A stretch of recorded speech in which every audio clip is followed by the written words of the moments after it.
Region 9 na matuloy po ang kanyang payout. Isang kongresista rin po ito. O kailangan pa bang magmakaawa si Congressman Olaso para mabayaran po ang payout, scheduled payout? Hindi ho naging selective ang departamento natin. Ang mga social worker ho natin ang sumusuri niyan. Huwag niyo pong pagsamantalahan ang kahinaan po ng mga kababayan nating mahihirap. Naghihirap na nga, magmamakaawa pa sila para matanggap nila yung ayuda mula sa gobyerno. Probinsya, may bagong tawag na ho kay Pag-abot. Bagong pag-abot. So saan ho sila pwedeng lumapit sa ngayon, no? Siyempre, bago na yung pangalan. Baka hindi nila maintindihan bakit bagong ano yun, Because Madam Chair, just to contextualize, hindi na rin ho namin sila inaantay lumapit, kami na umaabot sa kanila, but they can approach any DSWD office anywhere in the country and we'll make sure that they get home to where they want to go home. Ano pong libre sa kanila if ever na qualified po sila? Madam Chair, everything. We give them transitory housing muna. And then number 2, we give them the transpo allowance. And then number 3, they're also given immediate cash assistance. Number 4, pagbalik ho sa probinsya, they're given the livelihood grants. Kasi marami nang nakauwi sa probinsya noon sa Balik Probinsya program. But check your regional offices po. Kung nabalikan na sila, nabigyan na ba sila ng livelihood. Kasi meron rin po mga nananawagan sa atin na hindi nga sila na-contact ng DSWD. Lalapitan lang ba nila ang mga regional offices ninyo? Madam Chair, yes. And for the information of the committee, yan ho yung mga nakabalik noon. 597 yung na-validate. 597 ho na accounts yan, of which 404 na ang na-validate and due for payout already. So, pag meron pa ho, they can come to our offices anywhere in the country, then we'll keep on tallying them. Ito ho kasi mga nakabalik noon during, from my understanding, even before, during the pandemic. Pagkabot. So parehas lang yon. Parehas lang ho, Madam Chair. Parehas na tulong po ibibigay sa kanila. Same package ho. In fact, we adopted the original pay package of BP2 and added more to it. Sige po. Salamat po. Basta open po yung opisina nyo dito. Yes, Madam Chair. Second, maalala nyo po na merong JAO, Joint Administrative Order, na last year pa po ito na napag-usapan between offices po, no, under Malasakit Center. Part po kayo ng batas sa DSWD, PhilHealth, PCSO at DOH na pwede nilang lapitan para humingi sila ng tulong, di ba? Para mas mababawasan po ang babayaran sa kanilang pagpapa-hospital. Una-una, lalapit sila doon sa one-stop shop sa Malasakit Center. Babawasan po ng PhilHealth sa hospital billing, tutulong po ang DOH at tutulong rin po ang PCSO. At finally po, doon sa JAO na pinag-usapan, ay pwede hong tumulong dapat ang DSWD sa medical assistance program. Kasi ngayon po, di ba, pamasahe lang po ang tinutulong ninyo or financial assistance. So malaking tulong po ito sa mga kababayan nating mahihirap, mga pasyente, na hindi na nila kailangan magmakaawa, humingi ng tulong sa iba't ibang ahensya ng gobyerno pa. Since itong JAO na to, it will allow you to help through medical assistance, no, sa mga pasyente. Kumusta na po ito at nagsang-ayon naman po kayo rito, Mr. Secretary, na makakatulong po ito sa kanila. Aside sa pamasahe, mas mabawasan ang kanilang babayaran sa hospital billing. Yes, Madam Chair. In fact, we are already in receipt of the amended JAO last week from DOH. It's right here now. It's due for legal review lang sa department namin, but I assure you we'll sign it in the soonest possible time. Kakatanggap lang ho namin late last week from the Department of Health that will contain everything that we want to from it, na pwede na hugo mag-issue ng guarantee letter ang DSWD on top of the other agencies what they're giving. Sa tingin nyo, malaking tulong rin po ito. Mas mababawasan pa ang kanilang babayarin sa ospital. Yes, aside Madam from Chair, pamasahe, mas makakatulong na kayo through medical assistance. Yes, Madam Chair. That's why precisely in the last meeting, we also reported that social workers have been deployed in all the Malasakit centers from our own records. Kasi we believe nga that it's the first point of contact of patients that need help. na hindi na nila kailangan magmakaawa pa sa iba't ibang ahensya ng gobyerno. Yes, Madam Chair. That's why we have been following this up at nasa amin na ho ngayon. Kakatanggap lang ho namin late last week and then we're reviewing it already and we'll sign it. Naalala ko kasi, Mr. Secretary, last year pa po yan, ilan pasyente sana ang matutulungan pa niyan kung napirmahan na po yung JAW. Hindi naman para sa atin yan, para po yan sa mga kababayan nating mahirap. Madam Chair, we agree. And unfortunately, the draft came from DOH kasi sila yung lead agency that was drafting it. We've been following up with them numerous times. Kahapon, last week lang ho nila pinadala sa amin and we'll sign it. We'll make sure na sa mabilis na panahon ma-promulgate ho to. Ang nag-craft ho kasi nito is DOH because most of the agencies inside, I believe, are attached to DOH more than DSWD. Parang supplemental kami in nature but we support it, we agree with it. Madam Chair, baka pwede hong ma-settle na po yan before po na ma-aprobahan po ang kanilang budget po. Yes, Madam Chair, we'll gladly accept the challenge. This week, we'll have the legal office review it, bring it to my table, and sign it. Salamat po, Madam Chair. At itong maalala nyo po last year, meron tayong mga pina-follow up po sa inyong opisina. Nagkaroon na ho tayo ng ilang pagpupulong at sabi ko na nga the last time we met, sabi ko sa iyo na kayo na hong bahala na alam niyo, nagmamakaawa na ako sa inyo na mabalikan po itong mga mahirap nating kababayan, mga nasalanta ng bagyo no last year pa. At sabi ko kayo na pong bahala, Secretary Rex, kung sa tingin ninyo qualified naman po ito sila at mabalikan po sila.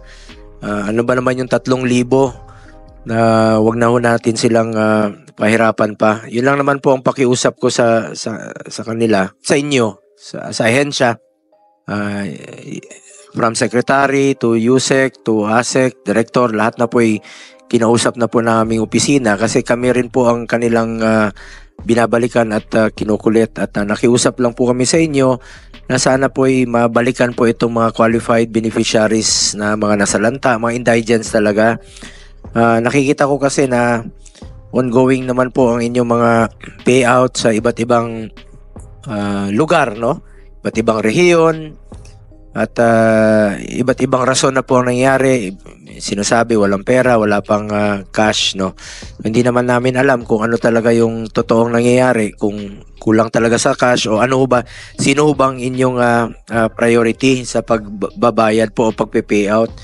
Ako naman dito for the end time ay nakikiusap po para sa ating mga kababayang mahirap. Kung qualified naman po, ibalik po natin sa kanila yung pera nila, pera po ng taong bayan. Kaya nga po tinawag na AIX, Assistance to in Crisis Situation. Ibig sabihin, naghihirap po ito. Hindi naman pipila yan ng napakahaba, hindi po magpapainit at magpapaulan yan kung hindi naman po nila kailangan yung tulong. So, sobra-sobra naman po siguro ang pondo ng DSWD sa ngayon. Kahit na nasa Oktubre na ho tayo, andyan naman po yung mga iba't ibang programa ninyo. Pakiusap ko naman sa inyo noon pa na hindi po maging selective. Sabi ko nga, pera po ng taong bayan niya. Pakiusap ko lang po muli for the end time na ibalik po natin sa kanila, Mr. Secretary.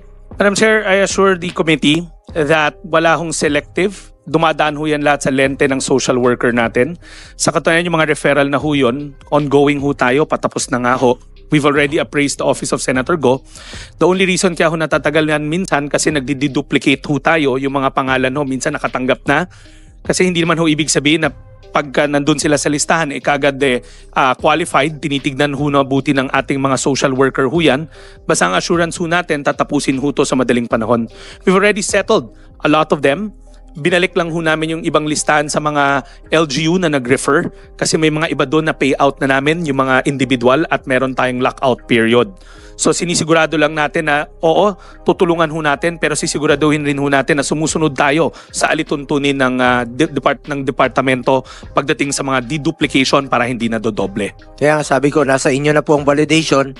Sana hindi umabot ng isang taon ang pagbabalidate po dito sa mga listahan. More than 1 year na po. 2023 budget hearing po yun para sa 2024. Nalala ko, dito rin po sa Senado. Dumating na tayo sa plenaryo. Ngayon po, nandito na tayo sa budget hearing ng 2025 budget. Baka kukulangin pa yung pamasahe nila sa follow up po sa inyong mga opisina. At Secretary Rex, narinig niyo ba yung nangyari sa Zamboanga? Nabasa ko lang po sa Facebook, no? Video showing isang congressman na lumuhod po begging sa regional director ng DSWD sa Region 9 na matuloy po ang kanyang payout. Isang kongresista rin po ito. Nandito yata siya. Nandito ba siya? Ayun, sabi niya ipaparating raw niya sa komite ang kanyang reklamo, no? So gusto lang nating malaman kung anong totoong nangyari dito, kung hindi mo ba naging selective ang pagpili ng mga beneficiaries. O kailangan pa bang magmakaawa si Congressman Olaso para mabayaran po ang payout, scheduled payout. Nagwawala na po, nagrarally na yung mga tao doon, nagmamakaawa para matuloy po yung payout. Kung qualified naman po sana, ang pakiusap ko naman sana, Secretary Rex, ay maging fair lang po tayo. Sinabi nyo na po na hindi po kayo magiging selective dito sa pag-identify ng beneficiaries. Bakit po na hindi natuloy po ito at na-hold nga, ika nga. I am sure hindi lang po ito nangyayari sa Zamboanga. Mas marami pa pong lugar na nangyayari rin po ito na hindi natutuloy yung payout. Ano ho ba ang totoong rason dito? Kung hindi ho ba naging selective ang inyong opisina sa pagpili? Kung bakit kailangan pang magmakaawa ng isang kongresista para matuloy po yung payout sa mga intended indigent beneficiaries? Madam Chair, una po sa lahat, hindi ho naging selective ang departamento natin. Ang mga social worker ho natin ang sumusuri niyan. Pagka nagbigay ho ang kongresista o ang kahit na sinong partner na ng referral list, binevet ho natin mabuti yon. Lahat ho naman maraming nagre-refer. That time, si Congressman Olaso submitted the list and a couple of days before his supposed payout, sinabi na ho namin sa kanya na hindi pa ho kami ready mag-payout at hindi pa ho tapos yung pagsusuri ng listahan na yon.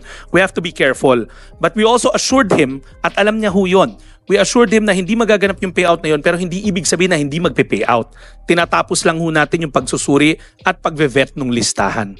That's our conversation with him and he even acknowledged that. Kaya nga sinabi namin wala naman hong nakaschedule na payout that day. Wala akong galing sa inyo, RD. Actually, he's here together with Mayor Beng Climaco. They're all here to complain. At saka hindi naman alam naman natin na hindi lang ang kauna-unahang pagkakataon na nangyari yan. Marami ring nahinto ng payout sa Surigao del Norte. Nangyari na rin yan sa North Cotabato. Marami na talagang ginagawang ganyan ang DSWD. Huwag naman kayo sasama sa politika. Wala pa eleksyon. Mas politiko pa kayo kesa sa amin. Madam Chair, no, we told Congressman Olaso ahead of time na hindi ho matutuloy yung payout kasi hindi pa ho kami tapos dun sa pag-vet ng listahan ho niya. Ito pa, Sec. Rex, no? I'm sure galing po kayo sa political family. Kapatid mo, tumatakbo. Fortunately, wala naman sigurong kalaban. Hindi ka ba naging selective sa pagpili ng pagbibigyan mo ng mga ayuda, no? Halimbawa, Quezon City, hindi ka ba naging selective sa pagbibigay ng AIC sa mga officials doon sa pag-identify nila? Alam mo, Secretary Rex, alam mo, bilog naman ang mundo. What if ikaw na yung kandidato pagdating sa 2028? And I'm sure darating naman yung puntong gano'n, no, na magiging kandidato ka muli kasi you belong to a political family. At alam nyo naman nung panahon ni dating Pangulong Duterte, ang Valenzuela ay kung ano mga pangangailangan doon sa inyong ospital, sa inyong dalawang ospital, sa mga indigents doon, when you were still the mayor, nagkapalitan na lang kayo ng iyong kapatid, ay binibigay talaga what is due, especially doon sa mga indigents, yung talagang mga kababayan nating mahihirap po. Matagal na rin po kayo sa local government. Alam nyo naman po yung sino talaga yung deserving at nangangailangan. Yun lang po ang pakiusap ko sana. Hindi po ito maging selective kayo sa inyong position, at hindi po ito, gaya ng sinabi ni Madam Chair, Senator